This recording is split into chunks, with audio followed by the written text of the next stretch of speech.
የመካ ሙሽሪኮች ስምምነት አድርገው ነበር አፈረሱት እና ቆይቷል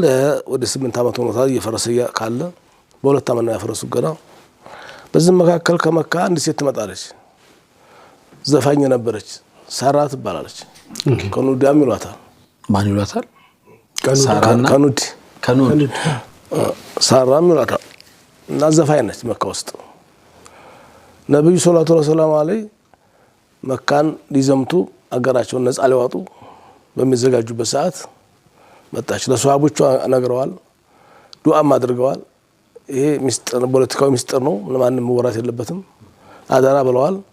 ዱዓም አድርገዋል ጆሮ ጠቢን እንግዲህ ነገረኛን ያዘልን ጠላት እንዳይሰማ ድንገት እቅዳቸውን መካን በድንገት መክፈት አስበው እዚህ መረጃው ከወጣ እንደ ሀገር ክደት የሚቆጠር መረጃ ነው ኦኬ በዚህ ላይ እንዳለ ሳራ መጣች መሆነሽ መጣሽ አላት ነብዩ ሰለመሽ ነው አልሰለምኩም ምን ታረጊ መጣሽ ተዛ